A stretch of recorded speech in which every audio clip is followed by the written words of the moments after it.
دوستان ورون سهار ګورئ او په دې خپرونه کې مې وغوښتل چې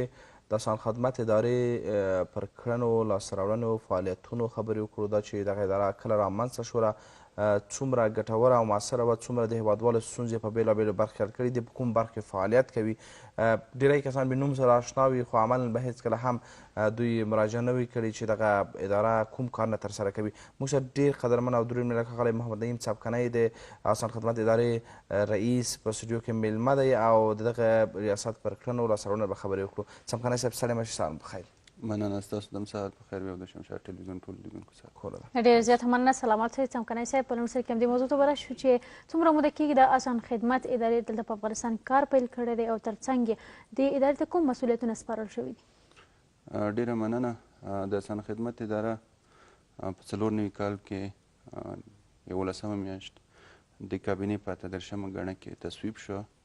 او د هغې نه را په دې خوا خپل فعالیت کوي. البته دا یو ملي اداره ده. ډېری خلک دا فکر کوي چې دا یو شخصي شرکت ده، یو شخصي کمپنۍ ده. ملي اداره ده او په بېلابېلو برخو کې خصوصا د آسان خدمت ادارې کنسپټ ټول هغه عامه خدمات چې د دولت د خوا نه وړاندې کېږي تر یو چتر لاندې راولي او تر اوسه پورې موږ ډېر کارونه کړي دي. البته دا کنسپټ د آذربایجان هېواد څخه راکاپي شوی ده او هدف یې دا ده چې ټول عامه خدمات تر یو چتر لاندې راولي. اما تر اوسه پورې تر یو چتر لاندې ولې نه دي راغلي، په دې باندې به بحث وکړو. د دې علت دا ده چې ټول عامه خدمات تر اوسه پورې تر یو چتر لاندې په دې خاطر نه دي راغلي چې د آسان خدمت خپل مراکز تر اوسه پورې نه دي ایجاد شوي چې هغه په پلان کې دي او ډېر ژر به د آسان خدمت خپل مراکز ایجاد شي. اما اړینه بلل کېدله چې مخکې د دې نه چې عامه خدمات تر آسان خدمت چتر لاندې راشي، د هغو دپاره بیس جوړ شي او هغه اسانه شي، ساده شي، د هغې دپاره سیستم جوړ شي چې خوشبختانه د آسان خدمت اداره تر دې دمه تقریبا د 14 ادارو یا 14 وزارتو سره کار کوي. هغه ادارې هغه وزارتونه چې د عامه خدمات وړاندې کوي او هغو ته روزانه مراجعین لري. داسې ادارې موږ تاسو لرو په مرکز او ولایاتو کې چې روزانه د 5,000 پورې مراجعین لري او د هغې دپاره یو منظم سیستم ته، یو میکانیزم ته ضرورت شته، اړتیا لیدل کېږي. خصوصا دې باندې خو موږ تاسو ټول پوهېږو چې د عامه خدماتو وړاندې کول د دولت د خوا نه د عامه وګړو ته دا د دوی یو مسلم حق ده چې په آرامه او اسانه فضا کې دوی ته وړاندې شي او دوی عامه خلک ترېنه برخمن شي. د وخت ضایع، بیروبار او یو منظم کیوینګ مینجمنټ سیستم یا نوبتي سیستم په زیاتره ادارو کې نشته. خوشبختانه باید ووایم چې آسان خدمت په څو ادارو کې تر اوسه پورې چې سیستمونه جوړ کړي، پروسې ساده کړي، هغلته یې کپاسټي بلډینګ کړی ده، نو ښې لاسته راوړنې لري. بېلګې په توګه په څو ادارو مثالونه زه درکړم چې هلته د آسان خدمت ادارې کار کړی ده. ښه بېلګه یې د پاسپورټ ریاست ده چې په مرکز کې پخوا لږ څه ستونزې وې، که څه هم د پاسپورټ اداره مراجعین ډېر زیات لري روزانه په مرکز کې او ولایاتو کې، نو هغو ستونزو ته په کتو سره او د هغې ادارې ارزښت ته په کتو سره چې روزانه څومره مراجعین لري، هغه موږ ټارګېټ کړه او د هغو پروسې موږ مطالعه کړې. پروسې لږ څه طولاني وي، مغلقې وي، پیچلې وي. هغه په منظم ډول زموږ د پروسو ساده کولو ټیم هغه پروسې مطالعه کړې او هغه سټیپونه یا هغه ګامونه چې اړین نه وو هغه مو د منځه ویوړل. د پاسپورټ سیستم یا د پاسپورټ اخیستلو تقریبا 14 ګامه وو چې اوس تقریبا 4 ګامو ته راټیټه شوې ده. پروسه اسانه شوې ده، ډېره ساده شوې ده. کله چې پروسې ساده شوې د هغې پروسو پر بنیاد یا د پروسو پر بنسټ هلته موږ سیستمونه جوړ کړل. سیستم مو جوړ کړو، پخوا سیستمونه موجود وو اما یو ریلایبل او ټول په ټوله کې ځواب ویونکی سیستم نه و. نو بیا په روزانه د هغو کپاسټي یا د هغو توانایي د 2000 پاسپورټونه پورته نه وه چې دوی پرنټ کړي وای. موږ تاسو د دې شاهدان یو چې خلک به په هفتو په میاشتو پاسپورټو ته منتظر وو او سهار 3 بجې 4 بجې به خلک تلل، هلته به نوبت کې ولاړ وو چې هغه ستونزې اوس ټولې حل شوي. د نوي سیستم په ایجادولو سره اوس خلک کولی شي چې په یو ورځ کې نهایت په 2 ورځو کې خپل پاسپورټ ترلاسه کړي د شروع نه تر اخره پورې. هلته موږ یو منظم ورک فلو جوړه کړه. هغلته موږ ټرینینګونه وړاندې کړل، حقوقي برخې مو وڅېړلې او د دې ترڅنګ مو سیستم چې ورته جوړ کړی هغه د دې توانایي لري چې د ورځې د 6,000 تر 11,000 پورې پاسپورټونه پرنټ کړي. خوشبختانه دا د هیوادوالو دپاره هم اسانتیا شوې ده، هم روڼتیا رامنځته شوې او د دې سره هغه وخت ضایع نه هم مخنیوی شوی ده چې خلکو به د پاسپورټ د اخیستلو په جناب رئیس صاحب، تاسو ویلي چې 14 ادارې او وزارتونه دي چې تاسو سره کار کوئ د پاسپورټ موضوع مې یادونه وکړه. بیا هم د دې لپاره چې هغه هیوادوال مو چې په ولایتونو کې دي، هیوادوال چې یعنې نور هم امنه ورته وویل شي، د آسان خدمت اداره څه رقم خلکو ته خدمات وړاندې کوي؟ یعنې دوی باید څه وکړي؟ د پاسپورټ بېلګې مو د نورو اداراتو بېلګې مو دوی څه رقم باید وکړي؟ کوم شرایط کوم معیارونه پوره کړي چې آسان خدمت اداره وکولی شي پر وخت دوی ته خدمات وړاندې کړي؟ اصلا د پاسپورټ ترڅنګ هغه ادارې چې نور عامه خدمات وړاندې کوي لکه مثلا د عوایدو راټولول دي، د دې ترڅنګ د ځمکني ترانسپورټ دی چې هغه د ترانسپورټ جواز اخیستل و، کتابچې نوي کول و، هغې دپاره د سیسټمونو مشوره ورکول، دا هغه څه دي. او د دې سره سره اوس د ترافیکو په سیسټمونو باندې هم کار کوو چې هغه هم پروسې ساده شي، هم الکترونیکي شي.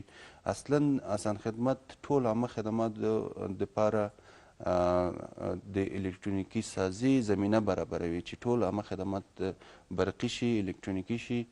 او د سیستم په ترو مخ ته ولاړ شي. هغه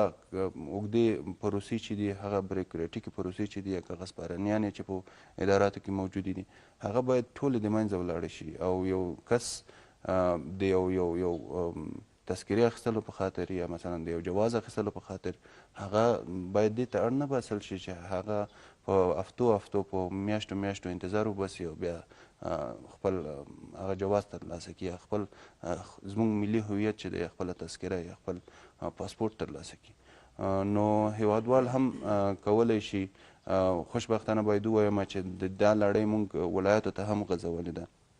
سږ کال موږ د 4 هغه زونونه چې دي چې هغه بلخ ده، کندهار ده، ننګرهار او هرات، 2 ولایاتو ته زموږ ټیمونو سفرونه کړي. هغه ابتدایي مطالعات یې کړي دي چې همدغه سیسټمونه چې په مرکز کې موږ جوړ کړي دا ولایاتو ته وغځوو تر څو په ولایاتو کې هم د خلکو ستونزو ته د پای ټکی کېښودل شي. او راځم په دې باندې چې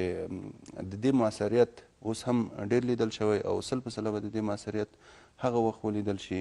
چې د آسان خدمت خپل مراکز جوړ شي. البته آسان خدمت په نظر کې لري چې خپل 15 مراکز په مرکز کې ولري د خدماتو وړاندې کولو، او په هر ولایت کې د آسان خدمت یو مرکز موجود وي چې ټول خدمات په هغو مراکزو کې ترسره شي. او هیوادوالو ته زیری ورکوم چې د آسان خدمت د لومړي مرکز تدارکاتي مراحل روان دي چې په لنډو 2 میاشتو کې باندې دوی د تعمیر بنسټ ډبره کېښودل شي او رسما به د تعمیري چارې پیل شي. او د دې لپاره موږ یو کال وړاندوینه کړې چې په یو کال کې د آسان خدمت مرکز لومړی مرکز باید افتتاح شي. اوس تنها په کابل کې دی؟ بلې، تنها په کابل کې. مخکې مو د فساد یادونه وکړه، څومره د آسان خدمت اداره معاصره ګټور تمام شوې ده چې بیروکراسي یا قواعد سپارنې او یا هم په ټوله کې د فساد څخه مخنیوی وکړي او خلک ته او د پخوا پرتله اوس هغه مراجعین کسان چې اعتبار پیدا کړی په آسان خدمت ادارې او پوه شوي دي چې دغه اداره کولی شي په ښه توګه دوی ته ژر خدمات وړاندې کړي، څومره د خلکو هغه لیوالتیا زیاتوي؟ د خپرونې وخت په کتو سره به لنډ د هرې مسلې دپاره یو مثال تاسو ته وایم. هیوادوال هغه وخت د آسان خدمت کړنې احساسوی شي کله چې د یو عامه خدمت د ترلاسه کولو په خاطر یو ادارې ته مراجعه وکړي. البته هغه ادارې چې تر اوسه پورې آسان خدمت هلته کار کړی ده، هلته یې ظرفیت سازي کړې ده، هلته سیستمونه جوړ شوي، پروسې را لنډې شوي دي. نو د بېلګې په توګه که ووایم چې څومره روڼتیا رامنځته شوې، څومره شفافیت رامنځته شوی ده او د دې سره څومره عواید زیات شوي دي. چون کار چې دا د اشخاصو نه اخیستل شوی ده او سیستم یې مخ ته بیایي نو د ترانسپورټ ځمکني ترانسپورټ عمومي ریاست دپاره کوم کانسپټ چې اسان خدمت هلته پلی کړو د هغې دپاره یو منظم ون سټاپ شاپ جوړ کړو یا کلاینټ سرویس یا ورته وایي چې د خدماتو مرکز یې ورته جوړ کړو چې اوس ډېر په منظم ډول خلک راځي نوبت اخلي په نوبت کې په 10 دقیقو کې پخوا به چې په هفتې تېرولې اوس یې په 10 دقیقو کې د هغې ځای نه کار خلاصېږي د دې سره البته د دوی د خولې نه چې همغه ادارې دا احساس کړې ده چې تر هغې وخت نه چې اسان خدمت هلته سیستم پلی کړی ده 10 عواید هم لوړ شوي دي د دوی په عوایدو کې نو دا یو په ټوله کې هم هیوادوالو ته اسانتیا رامنځته کوي هم د دولت چارې چټکې کوي او هغه فاصله چې د دولت او د وګړو ترمنځ ایجاد شوې ده هغه د منځه وړي. سمکنه صاحب په دې اړه به ووایاست کله نه چې تاسو دلته په کابل کې کار پیل کړی دی څومره اسانتیاوې زموږ هیوادوالو ته دا چې اسان خدمت اداره په څو برخو کې دلته فعالیتونه ترسره کوي اسانتیاوې رامنځته کوي تر څنګ یې څومره هیوادوال زموږ دې ته لیواله دي او راځي دلته تاسو مراجعه کوي او تر څنګ یې لاسته راوړنې مو څه دي؟ لکه څنګه چې ما مخکې ویلې هیوادوال یعنې ما په خپله کله چې د عامه خدماتو د ترلاسه کولو یو لنډ مثال به ووایم چې زه کله د خپل شخصي موټر د جواز سیر نوي کولو دپاره مراجعه کوم د ترافیکو ریاست ته نو هلته واقعیت چون سیستم موجود نه ده یو پخواني سیستمونه دي او هلته کاغذ بارانیان شته کمیشن کاران دي دغه مسلې دي چې یعنی ما شخصا ما ځوروي همداسې چې د ځان بېلګه ورکوم نو هر هیوادوال به دغې ستونزې سره مخ وي نو کله چې زه ورشم یو ادارې ته او زما کار په 5 دقیقو کې خلاص شي هغه کار چې په اونیو کې به نه خلاصېدلو نو طبعا چې دا د یو هیوادوال دپاره یو وګړي دپاره اسانتیا ده او لاسته راوړنې مو په بېلابېلو برخو کې دي لکه ما څنګه چې مخکې یادونه وکړه موږ د عوایدو دپاره یو 2 مراکز جوړ کړل د عوایدو راټولولو دپاره ډېر منظم او مجهز د تجهیزاتو نه نیولې او د ټول د هغې ورک فلو ډیزاین او چې په د کابل نندارې تر شا دلته موجودیت لري هغه موږ ایجاد کړل چې په افغانستان کې تر اوسه پورې ساری نه لري د هغې تر څنګ د جواز د کار جواز دپاره سیستمونه موږ جوړ کړه پخوا به د چا چې د بهرنیو دپاره او د داخلي وګړو دپاره چا به چې د کار جواز اخیستلو نو حداقل یوه اونۍ به وخت د هغو تېرېدلو تر څو به جواز د کار ترلاسه کړو هغه هم په څو ګامونو کې په زیاتو ګامونو کې د دې تر څنګ اوس هغه ډېر اسانه شوی ده په 1 ساعت 2 ساعتو کې سړی خپل جواز د کار ترلاسه کولی شي چې دا هم د اسان خدمت یوه لاسته راوړنه ده د دې تر څنګ چې جواز ترلاسه کولی شي پخوا به یو ورقه کې غټه ورقه کې جواز ورکول اوس د هارډ کارت په شکل باندې ورکول کیږي او د دې سره سره د ترانسپورټ پاسپورټ سیستم او د ترافیکو سیستم باندې چې اوس مونږ کار کوو دغه هغه سیستمونه دي او تقریبا 14 هغه عامه خدمات چې دي هغه مونږ عملا پیاده کړي دي او تقریبا 4 عامه خدمات تر مطالعې لاندې دي چې مونږ تر خپل هدف لاندې راولو او هغه په لنډ وخت کې هغه هم ساده شي او دغه دپاره سیستم سازي وشي او په ټوله کې تقریبا 200 عامه خدمات دي چې د دولت د خوا نه وړاندې کیږي دا به د اسان خدمت سمخانه صاحب حتما ځینو لیدونکو سره دا پوښتنه پیدا کیږي چې دا خدمات د څه بدل کې وړاندې کیږي آیا دوی باید ډېرې پیسې تحویل کړي د اقتصادي لحاظه دوی تاوان رسي که نه فقط کم اندازه فیس دي چې د دغه ادارې لخوا اخیستل کیږي او د خدماتو وړاندې کیږي نه اسان خدمت اداره هیڅ ډول فیس نه اخلي چون یوه ملي اداره ده او د ټولو خدماتو په مقابل کې چې کوم فیس اخیستل کیږي د دولت هغه واضح او مشخص ده د هغې دپاره قانون جوړ شوی ده او د هغې نه اضافه فیس اخیستل دا د اسان خدمت ادارې فیس تر اوسه پورې د هیڅ خدماتو په بدل کې نه اخیستل کیږي البته کله چې د اسان خدمت مراکز جوړ شي دغه ادارې به راځي د همدغو ادارو کارکوونکي به د اسان خدمت په مراکزو کې کینی په بل ډول هغه میتود چې اسان خدمت ورته وړاندې کوي د هغه میتود نه په استفادې سره دوی به خدمات وړاندې کوي. البته موږ په دې باندې ډېر ټینګار کوو څنګه د یو وګړي سره رویه وشي، د هغه سره کم سلوک وشي، ورین تندی او په خندانه خوله د هغه نه باید ویلکم وشي او دغه ته عامه خدمات وړاندې شي. باید ووایم چې په سږ کال د اسان خدمت سږ کال پلانونو کې د معارف وزارت عامه خدمات چې دي هغه هم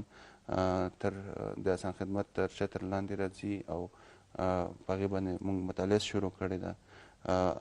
اوس موږ تاسو ګورو چې د 12 د شهادتنامې ترلاسه کول څومره ستونزمن دي او همداراز د خصوصي مکاتبو جواز اخیستل دا لږ ستونزمن دي. نو دا باید ساده شي، اسانه شي، مغلقې پروسې را لنډې شي. د دې ترڅنګ د لوړو زده کړو وزارت د زموږ ستاسو تحصیلي اسنادو را اخیستل او خصوصا هغه محصلین چې په بهر کې خپل تحصیلات ترسره کوي بیرته راځي، نو د دوی نه میاشتې اخلي تر څو خپل اسناد تایید کړي او دندو ته مراجعه وکړي. نو دا ستونزمن هغه کارونه دي چې زموږ ستاسو هیوادوال ورسره لاس او ګریوان دي او د 98 کال زموږ په پلانونو کې د شهدا او معلولینو خدمات دي چې هغه باید مطالعه شي او پروسې را لنډې شي چې موږ عملاً کار په شروع کړی ده. نو هغه ځایونه چې موږ ګورو او هلته خلک ورسره په ستونزو کې دي هغه زموږ په اولویتونو کې یا پرایورټۍ کې راولو او هغه ټارګېټ کوو. ډېره مننه کوچ سمخانه صاحب. خوشحاله اوسئ. ستاسو نه.